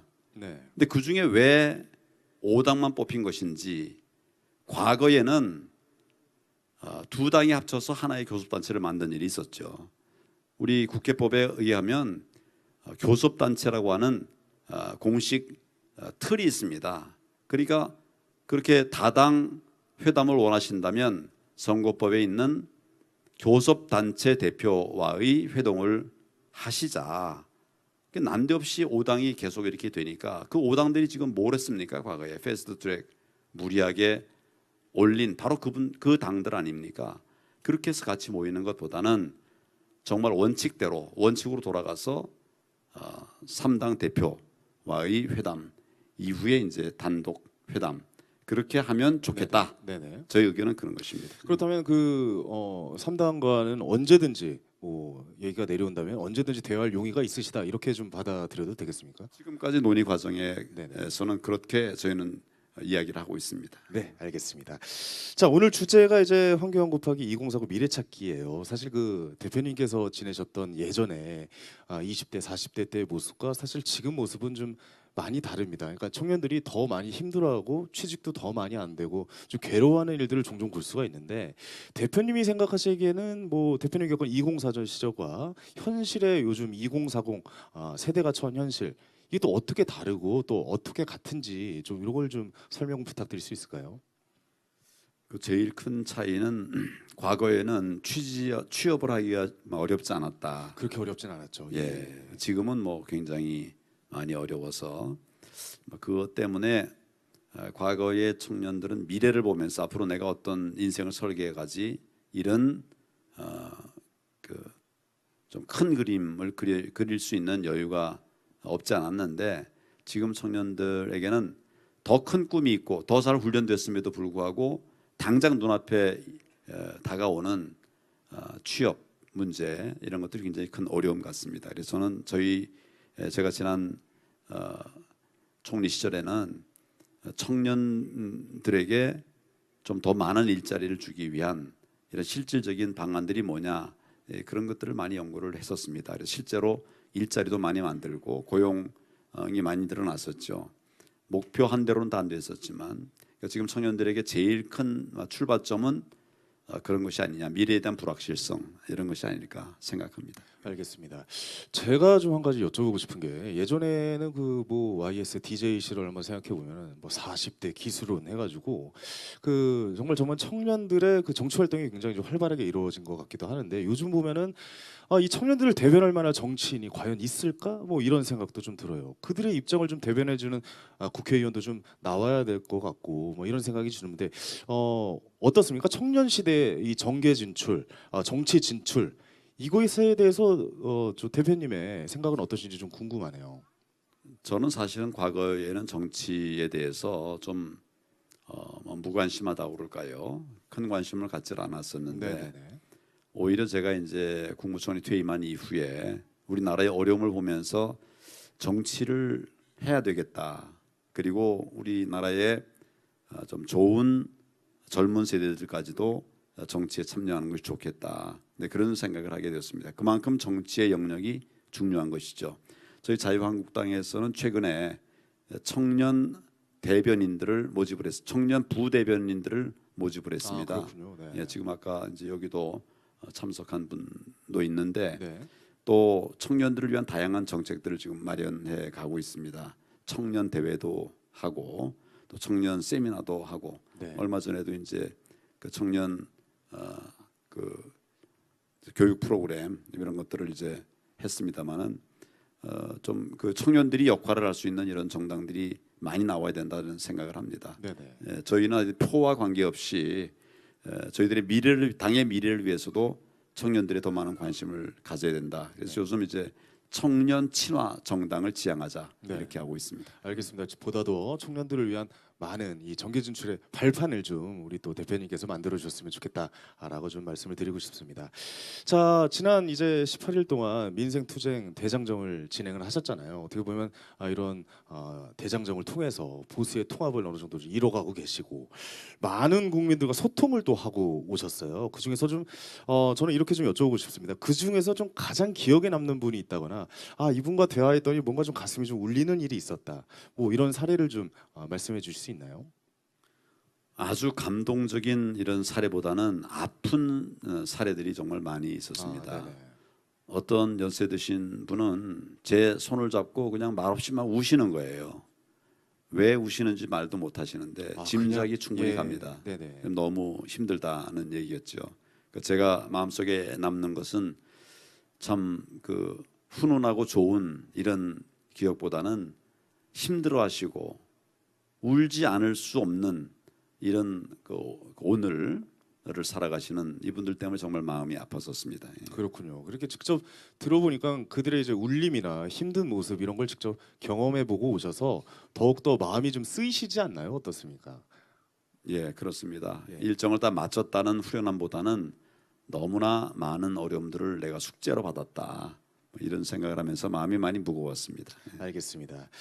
아, 대표님께서 그 현 정부에 대해서 좌파 독재 뭐 이런 표현을 좀 많이 쓰고 계신데 저도 사실 뭐 대표님 뭐 총리 재직 시절은 아니지만 그 MB 정권 때 제가 사실 블랙리스트에 올라갔었어요. 지금 정부는 뭐 좌파 독재라는 말씀이 어떤 근거로 하신 말씀이시고 또 어떤 의미에서 하신 말씀인지도 좀 궁금하기도 합니다. 네, 여기에 대해서 좀 생각을 좀 듣고 싶습니다. 좌파 우파라고 하는 것을 경제적인 측면에서 보면 사회주의적 성향 뭐 이런 것이 좌파가 아니겠습니까? 네네. 지금 이 정부가 지향하고 있는 경제 정책은 지금 말씀하시는 그대로 사회주의적 성향을 가진 이런 정책들이 곳곳에 눈에 보입니다. 그런 측면에서 사회주의라고 말할 수는 없지만 그러나 이제 좌파적 경제 정책을 펼치고 있다, 이런 뜻에서 좌파 정부라는 이야기를 하는 거고요. 독재라는 것이 뭐겠습니까? 권력자가 자기 마음대로 하는 것, 이게 사전적 의미의 독재 아니겠습니까? 근데 지금 정부가 삼권 분립까지도 흔들면서, 지금 우리나라의 삼권 분립이 지켜지고 있습니까? 법원이 정부를 잘 견제하고 있습니까? 국회는 대통령을 잘 견제하고 있습니까? 이런 부분들이 무너져가고 있는 것이 오늘의 현실입니다. 그런 뜻에서 삼권 분립은 무너져가고 또 앞으로 만들어 가려고 하는 세상도 대통령이 마음대로 할 수 있고 견제 세력은 없어져가는 그런 사회를 만들어 가려고 하고 있는 것으로 보입니다. 그런 뜻에서 권력자가 마음대로 하는 정권, 그런 의미에서 독재 정권을 얘기하는 것입니다. 그래서 그것이 합해지면 결국 좌파 독재이기 때문에 저는 사실 그렇게 말하고 싶지 않습니다만은 이 정부의 행태가 그렇게 가고 있기 때문에 그런 실상을 국민들에게 알려드릴 수밖에 없는 겁니다. 네, 네네. 대표님의 생각 충분히 잘 알아들었습니다. 자, 이걸 한 가지 여쭤보고 싶습니다. 자유한국당의 강점, 이것만큼은 정말 2040 우리 젊은 세대들이 알아줬으면 좋겠다라고 말씀하시는 자유한국당의 강점이 뭐가 있을까요, 대표님? 지금까지 우리 그 대한민국의 발전을 이루어 온 그런 주동 세력들은 사실은 자유한국당과 그 전신인 정당들이었습니다. 자유우파 정당들이었죠. 그 자유한국당의 큰 장점이라고 하면 우리나라의 번영을 끌어온 그런 뿌리를 가지고 있는 정당이다. 이게 가장 중요한 장점이다, 이런 생각을 하고요. 네. 그리고 여러 차례 선거를 통해서도 이겨본 정당입니다. 그러니까 이겨보지 못한 정당들은 한 번 이기기가 정말 힘들죠. 그렇지만 자유한국당은 이겨본 경험이 많이 있는 정당이기 때문에 이제 우리가 단합해서 정말 단결해가지고 이 정부의 폭정을 막아내겠다고 하는 그런 마음을 다 모은다면 반드시 다음 선거들에서도 이길 수 있다. 그런 어떤 자신감을 갖고 당을 끌어가고 있습니다. 알겠습니다. 이겨본 사람이 이길 수 있다. 예, 뭐 이렇게 말씀을 정리를 해야 될 것 같습니다. 아우, 대표님 자신감이 민생투쟁을 다녀오고 나셔서 더 좀 올라갔습니까? 어떻습니까? 아, 해낼 수 있겠다. 뭐 이런 생각이 좀 드십니까? 어떠세요? 국민과 함께라면 할 수 있다, 이런 생각을 갖습니다. 제가 그러시군요. 이번 대장정의 모토가 국민 속으로였었죠. 그렇죠. 네, 국민 속에서 국민의 울음을 듣는 것도 저희들에게 어떻게 보면 큰 추동력이 되고 국민의 절규를 듣는 것도 또 힘을 낼 수밖에 없는 동기부여가 되겠죠. 네네. 그런 결과적으로 국민들께서 우리를 신뢰하고 사랑하시는 이런 걸음들이 걸어져 갈 것이다. 그런 생각을 하게 됩니다. 네, 알겠습니다. 자, 황교안의 정치는 한마디로 이렇다. 대표님의 포부에 대해서 설명 짧게 좀 부탁드리겠습니다. 황교안의 정치는 바로 이것이다. 뭐가 있을까요? 진정성이다. 저는 그렇게 말씀을 드리고 싶습니다. 진정성이다. 어떤 의미로 좀 받아들이면 될까요? 제가 현장을 다녀보면 뭐 예를 들어서 그 산불 피해 지역을 갔다가 왔는데 그분들이 이렇게 말씀하시는 거예요. 정치인들은 와서는 뭐 다 해줄 것처럼 얘기한다. 근데 가면 아무 소식이 없다. 물어도 답이 없다. 정치인은 우리 사회에 아주 중요한 지도자 아닙니까? 근데 이렇게 말과 행동이 달라서는 국민들에게 사랑과 관심, 존경을 받을 수가 없죠. 그러니까 저는 부족해도 진정성을 가지고 국민들에게 계속 들어가면 국민들께서 이해하실 수 있을 것이다. 그런 정치인이 되겠다 하는 생각을 강하게 갖게 되었습니다. 그러시군요. 네. 이쪽은 부족하더라도 우리가 진정성을 갖고 나아간다면 이 진정성을 국민들께서 모두 알아주실 것이다 라고 좀 말씀을 정리해 볼 수가 있겠습니다. 자, 역시 뭐 좀 짧게 한 말씀 또 부탁드려야겠네요. 대표님이 꿈꾸는 대한민국의 모습, 앞으로의 모습 짧고 굵게, 네, 이게 사실 제일 어려운 말이거든요. 짧고 굵게 얘기해 달라. 이 대한민국의 모습 어떻습니까? 어떻게 그리고 계십니까? 아까 제가 잠깐 말씀을 드렸습니다마는 대한민국은 G2 될 수 있는 자격이 있는 나라입니다. 제 꿈 그렇습니다. 알겠습니다. 대한민국의 G2로 올라갈 수 있는 모습을 상상해 보면 정말 꿈만 같고 너무나 좋고 행복할 것 같습니다. 자, 그럼 오늘의 주제에 맞는 마지막 질문을 제가 드릴 수 있는 마지막 질문을 드리도록 하겠습니다. 자, 2040의 미래. 자, 우리 청년들 우리의 미래 과연 어디서 찾아야 될까요, 대표님? 자기에게서 찾을 수 있다고 생각합니다. 자기에게서. 예, 저는 청년들에게 무한한 가능성을 늘 말합니다. 실제로 그렇지 않습니까? 제게 63세 총리가 될래, 20세 대학 1학년생이 될래. 그러면 저는 뭐 주저없이 20세 대학 1학년생이 되겠다. 그렇게 생각합니다. 네네. 청년의 소중함이죠. 그렇죠. 예, 무엇이든 할 수 있는 청년의 소중함. 그렇습니다. 예. 그렇습니다. 어쨌든 청년이란 이 기간이 굉장히 좀 소중한 시간이다라는 의미로 말씀을 하신 것 같습니다. 제 질문은 여기까지고요. 우리 또 아까 질문을 하시고 싶은 분들이 굉장히 많이 계시더라고요. 또 우리 청년들에게 마이크를 한번 돌려서 제가 단상 밑으로 내려가서 질문을 받아보도록 하겠습니다. 아까 질문하시고 싶어하시던 우리 또 청년에게 마이크 먼저 넘겨볼게요. 자, 마이크 좀 전달해 주시겠습니까? 마이크 가지고 계신 분? 네, 여기 앞자리 계신. 너무 아까부터 말씀을 하고 싶으셔가지고 저 화장실 갈 때까지 따라왔어요. 예, 나 질문 좀 하게 해달라고. 예, 화장실 못 갈 뻔했습니다. 큰일 날 뻔했습니다. 한 말씀해 주시죠. 네. 안녕하십니까. 강남병 당협에서 홍보 담당을 담당하고 있는 오승준이라고 합니다. 아까 황교안 대표님께서 이렇게 보수 대통합이 가장 중요한 주제라고 말씀하셨던 것 같은데 그러한 그 무거운 주제를 대학생이라든지 청년 당원들은 어떤 역할을 할 수 있고 어떤 역할을 기대하는지 당 대표님의 말씀 한번 듣고 싶습니다.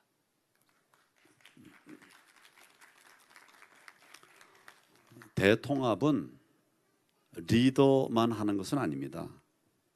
같이 해야 되는 것이죠. 우리 자유한국당에 청년들이 없다라는 말이 많이 있죠. 근데 청년들을 품을 수 있는 가장 유력한 세대는 또 청년입니다. 청년들에게 앞으로 무슨 역할이 있겠는가 하는데 청년 세대가 우리 자유한국당의 가치를 공감하고 함께 할 수 있는 일은 저보다는 사실은 청년들이 더 잘 할 수 있다고 생각합니다. 그 영역 안에 얼마든지 많은 일들이 있을 수 있다 이런 생각을 하고 그리고 저희 자유한국당에서는 그런 청년들에게 정말 일하는 청년, 미래가 있는 청년들에게 그에 합당한 또 역할을 줘야 된다. 경우에 따라서는 자리도 줘야 된다. 근데 그렇게 해서 일할 수 있는 틀을 만들어 가야 된다. 이렇게 생각합니다. 네, 답이 되셨는지 모르겠습니다. 네, 계속해서 제가 드릴 테니까 저쪽으로 한번 갔다가 다시 오도록 하겠습니다. 우리 아까부터 손을 드셔가지고 마이크를 좀 전달해 주시겠습니까? 우리 또 아이들과 같이 오셨어요. 예, 반갑습니다. 네, 안녕하세요. 저는 워킹 맘은 아니고요. 워킹 워먼인데 여기 지금 맘들이랑 같이 왔습니다. 질문을 많이 받으셔가지고 저는 질문은 드리지 않고 저희 지금 맘들 보시면 항상 한국당에는 젊은 사람이 없다. 지지하는 사람이 젊은 사람이 없다. 저희가 온라인 댓글을 달잖아요. 댓글에 제일 많이 달리는 게 뭐냐면 속된 말로 틀딱이냐라는 말이 제일 많이 달립니다. 근데 저 그렇게 보이시나요? 그렇지 않죠. 여기 맘들 그렇게 보이시나요? 절대 그렇지 않습니다. 이렇게 숨은 곳에서 저희는 2040이라고 뭐 무조건 목소리를 내는 게 아니라 제일 애국하는 길이 20대는 학교에서 공부하고 그리고 30대, 40대는 엄마들이면 아기들 키우고 그리고 직장인이면 직장에서 일을 하고 이게 정말 애국이라고 생각합니다. 그렇게 애국하는 사람들이 조용히 한국당을 지지하는 사람들이 많다는 거. 이 부분 말씀드리고 싶어서 저희 오늘 너무 힘들게 왔습니다. 지하철 타고. 예. 그러니까 절대 한국당은 무조건 어르신들만 지지하는 당이 아니다. 이렇게 저희 숨은 곳에서 굉장히 많이 지지하고 있습니다. 그래서 저희가 여기서 질문을 드리고 대표님께서 답변을 하시면 기사가 너무 많이 뜨더라고요.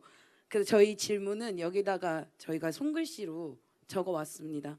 보시고 계속 정책 투쟁하신다고 하셨으니까 저희 맘들 그리고 청년들 그리고 저희 국민들을 위해서 계속 좋은 정책을 만들어 주셨으면 합니다. 저희 진짜 젊은 사람들 엄청 응원하고 있으니까 힘내세요. 감사합니다. 네, 제가 직접 전해 주시기 바랍니다. 어떤 질문이 들었을까 궁금하기도 합니다. 예. 자, 지금 풀어볼까요? 나중에 볼까요? 네. 지금 한번 풀어볼까요? 풀어보겠습니다. 예. 네네네. 제가 부산에를 한번 가서 이제 시내로 갔어요. 그래서 부산에 가면 뭐죠? 시 호떡? 씨앗 호떡? 예. 네, 그걸 이제 시모 호떡은 아니고요. 씨앗 호떡입니다. 그래요? 예. 씨앗 호떡. 네, 욕 같지 않아요, 대표님? 시모 호떡이라면. 그걸 이제 시내 가서 우리 아내하고 같이 이렇게 그 씨앗 호떡을 사가지고 가는데 누가 막 뛰어오더라고요. 그러면서 총리님 막 부르더라고요. 반갑게. 그래서 이렇게 악수를 하고 있는데 또 누가 하나가 막 따라와요. 숨가쁘게 오더니 나를 딱 보더니 적폐네 그러더라고요. 완전히 거꾸로 됐어요. 나이 든 분은 절대로 적폐라고 그러고 그 젊은 청년은 막 와가지고 반갑게 총리님 어느 그 예술 공연 현장에 갔습니다. 그 중간에 이제 쉬는 시간에 화장실에 갔다가 뭐 이렇게 차 한잔 하려고 가는데 어떤 젊은 그 여성이 한 30대 초반 그러니까 결혼하는 이 저한테 막 오더니 총리님 저 우파예요 그러더라고요. 왜 그 얘기를 하냐 그랬더니 우파 많아요 이러더라고요. 젊은 사람들 속에 우파 많아요 그러더라고요. 제가 경험한 말씀을 드렸습니다. 가는 여기저기에 여기 굉장히 많은 것이 나와 있는데 제일 앞에 있는 첫 번째 걸 한번 제가 읽어보겠습니다. 나라와 국민을 위해 힘든 길 택하신 것 너무 감사드리며 지지합니다. 우파맘이 함께합니다. 우파맘 여러분 감사합니다. 네. 이런 응원을 힘입어서 우리 자유우파 대한민국을 다시 살려내는데 힘내도록 하겠습니다. 감사합니다. 네. 나머지 거는 나중에 보겠습니다. 알겠습니다. 집에 가서 예, 꼭 한 번씩 예, 예. 읽어주시기 바랍니다. 뭐 질문인 줄 알았는데 편지를 쓰셨군요. 예, 아유 좋네요. 알겠습니다. 자, 다음 분께 마이크 넘겨보도록 하겠습니다. 이쪽으로 한번 넘어가 볼까요? 예, 마이크 전해주시기 바랍니다. 네, 안녕하세요, 총리님. 저는 인천시당 차세대 여성위원장으로 있는 김수진이라고 합니다. 아, 대표님. 네, 네.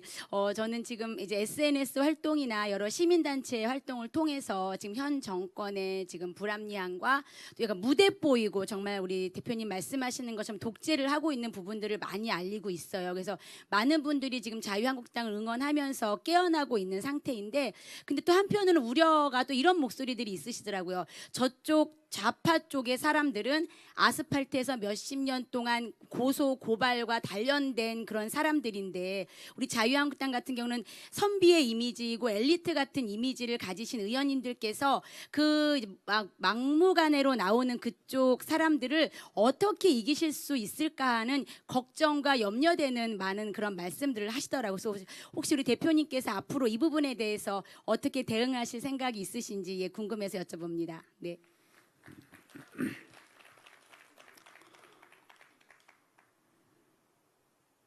그 제가 퇴임한 뒤에 고민이 하나 있더라고요. 이 문재인 정권 아주 포장을 잘해요. 홍보를 잘하는 거예요. 뭐 별것도 아닌데 뭐 그림을 그럴듯하게 그려가지고 딱 이렇게 웃돌이 벗고 흰 옷 입고 팔 접고 커피잔 하나 들고 탁 하면서 대화를 나누면서 소통한다고 이제 어이구 굉장히 부럽더라고요. 근데 우리도 그렇게 하면 되지. 우통 벗으면 되고 흰 옷 입으면 되고. 그런데 그 안에 보여주기에 그치는 컨텐츠 없는, 내용 없는 것이 아니라 우리 보수 자유파의 컨텐츠를 집어넣으면 되겠다. 틀을 필요하면 우리가 벤치마킹하고 그 안에 좋은 내용을 담으면 되겠다. 그런 생각을 합니다. 뭐 배울 거 많아요. 우리도 좀 거짓말 해가면서 뻥튀기 해가면서, 뭐 농담이고요. 이 정부는 이제 사실은 무너뜨리는 걸 잘하지 않았습니까? 싸우는 걸 잘했죠. 그런데 우리가 이제는 싸움을 좀 배워야 되겠다. 뭐 배울 수 있는 거예요. 나라를 위해서 배울 수 있는 거죠. 그래서 제가 자유한국당 들어와서 우리에게 3가지 과제가 있다. 우리는 앞으로 자유한국당을 어떻게 만들어 갈 건가? 첫째는 싸워 이기는 정당. 제가 첫 과제를 싸워 이기는 정당으로 표방을 했습니다. 둘째가 뭐냐면 역량 있는 대안정당. 지금 우리가 지난달까지만 해도 싸워 이기는 정당으로 나아가기 위한 노력을 했습니다. 그리고 이제 지난 그 5월 30일 날 2020 경제 대전환 프로젝트 추진을 선언했습니다. 그리고 얼마 전에 메모드 77명 위원의 경제 대전환 위원회를 발족을 시켰습니다. 이제는 능력 있는 대한정당을 국민들에게 보여드리자. 우리가 그런 길을 가고 있는 겁니다. 제가 처음 당에 들어와서 우리 당원들에게 한 약속이 바로 그런 것이에요. 아직 하나 남아있는 게 있습니다. 미래가 있는 정당이 되게 하자. 제가 얼마 전에 청년 여성 친화 정당을 만들자. 미래를 위한 준비를 이제 시작을 하는 것입니다. 대안과 미래를 우리 준비하고 있는 것입니다. 그 앞에 전제가 되었던 것이 싸움인데, 투쟁인데, 우리가 부족하다고 하는 그 투쟁에 대해서 이제 우리 자유한국당이 패스트트랙 투쟁에 있어서도 단결된 힘으로 막아낼 때 막아낸 그런 일들을 만들어냈고, 또 민생투쟁 대장정을 통해서 얼마나 힘들이 많이 모여졌습니까? 이런 것 하나하나들이 우리가 이제 변화돼가는 모습인데, 싸움을 통해서 싸워 이기는 그런 정당의 모습들을 만들어 가야 되는데, 아직도 우리 갈 길은 멉니다. 그렇지만 우리가 이제 방향은 잡았어요. 하나하나 해나가면 이제 싸움마다 이길 수 있는 그런 길들이 만들어져 갈 것이다. 함께 하면 됩니다. 우리 함께 갑시다. 네, 질문에 답이 되셨는지 모르겠습니다. 자, 정말 나는 이게 너무 많아가지고 제가 어떤 분께 가야 될지 난 정말 얘기를 해야겠다. 난 정말 이거 안 하면 난 진짜 오늘 죽을 것 같아. 막 이러고 저기요? 저분 하셨잖아. 예, 하셨고 우리 여성분 예.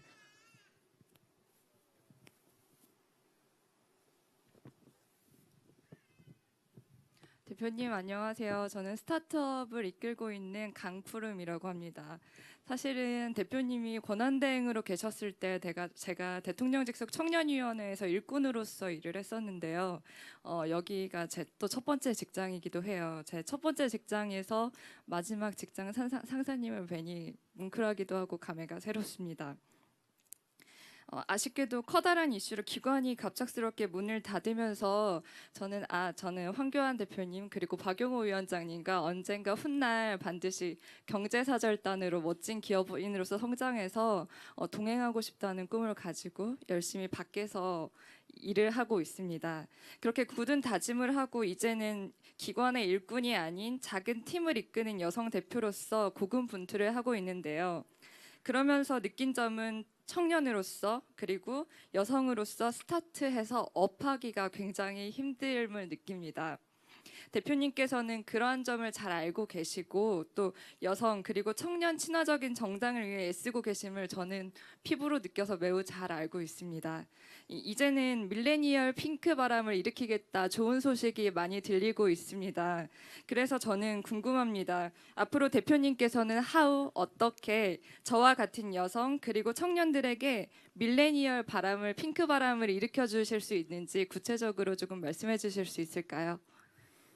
저는 여성 정책을 잘 모릅니다. 그런데 저에게는 아주 좋은 파트너가 있습니다. 우리 아내입니다. 우리 아내에게 물어가면서 하려고 그래요. 그러면 괜찮겠죠?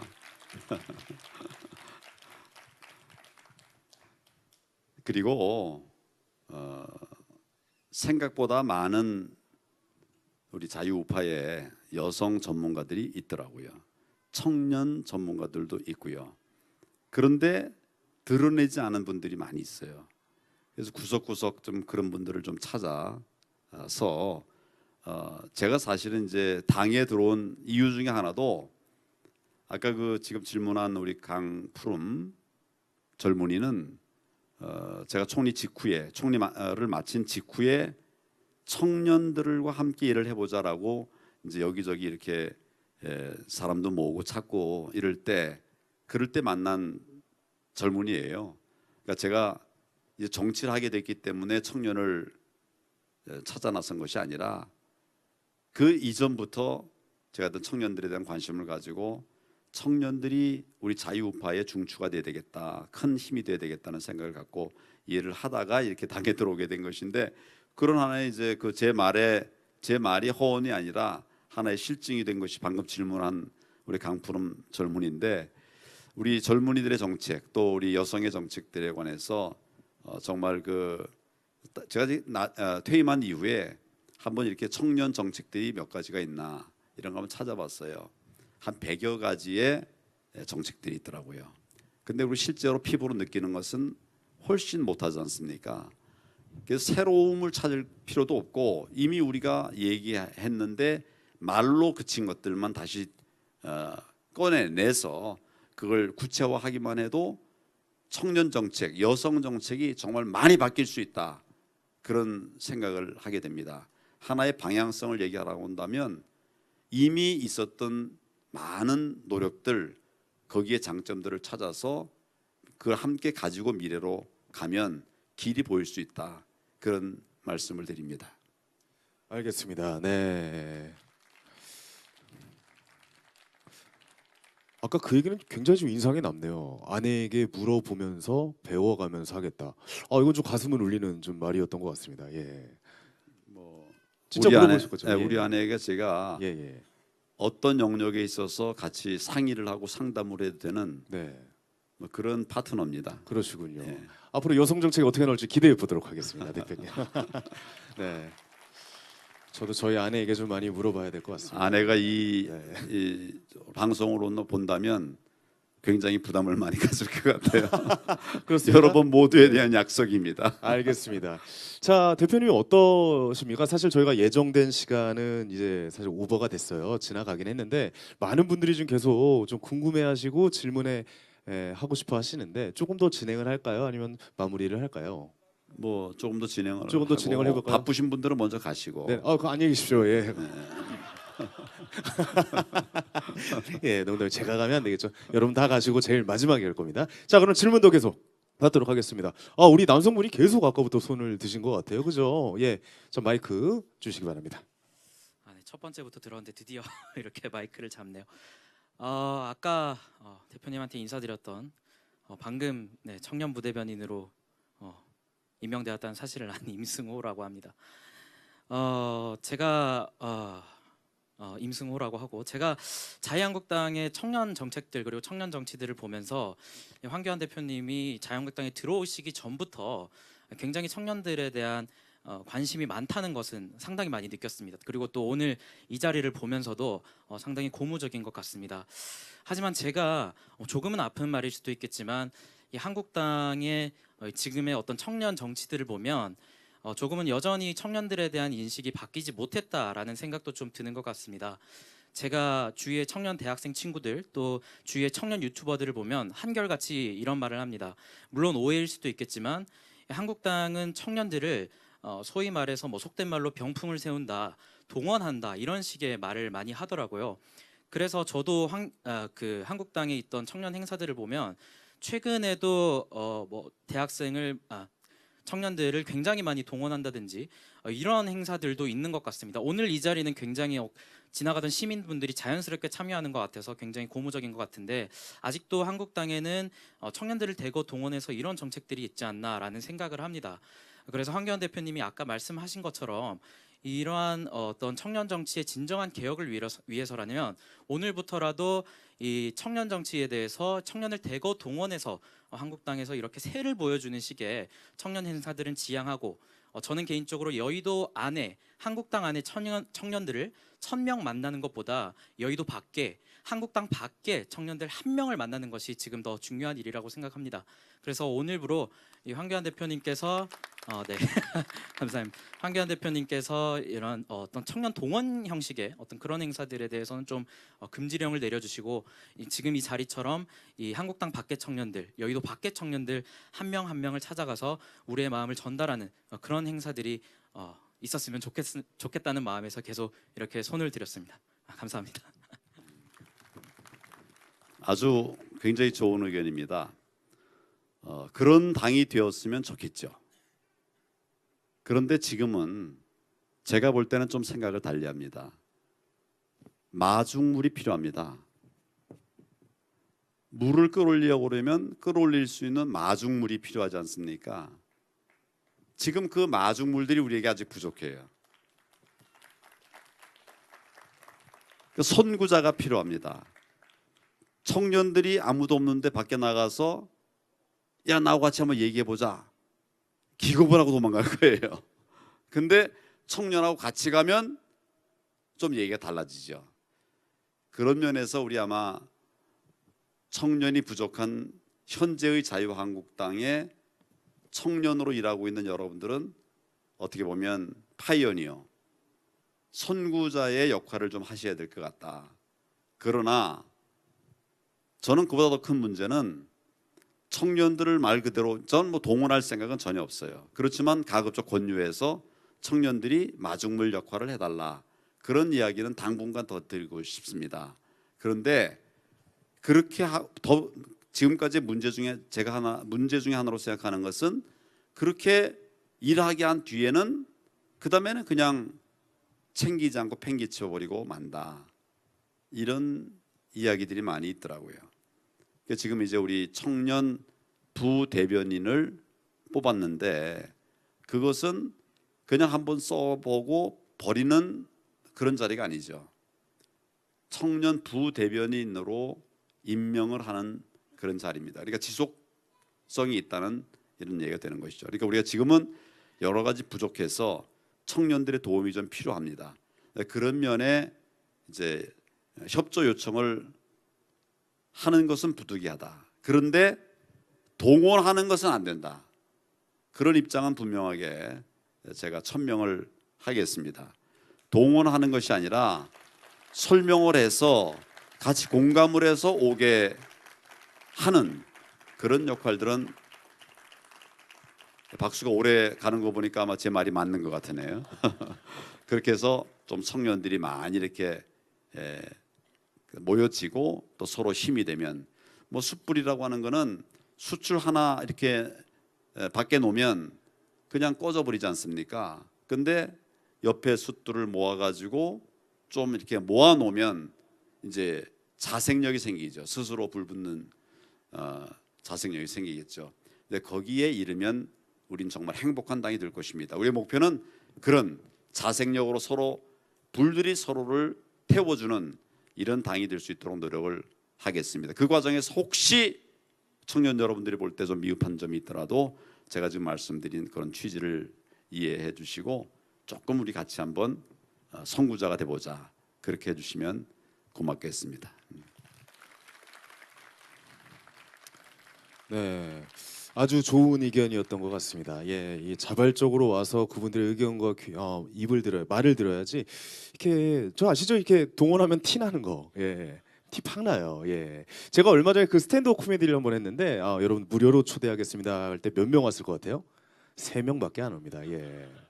저도 충격적이었는데 저도 내가 이렇게 인기가 없었나라는 생각했는데 정말 자발적으로 움직여주면 그 사람들의 마음을 움직일 수 없다는 걸 다시 한번 자유한국당의 멋진 모습 기대해 보도록 하겠습니다. 자, 질문 몇 개 또 받도록 하겠습니다. 우리 저 남성분이 끝까지 계속 손을 들고 계시네요.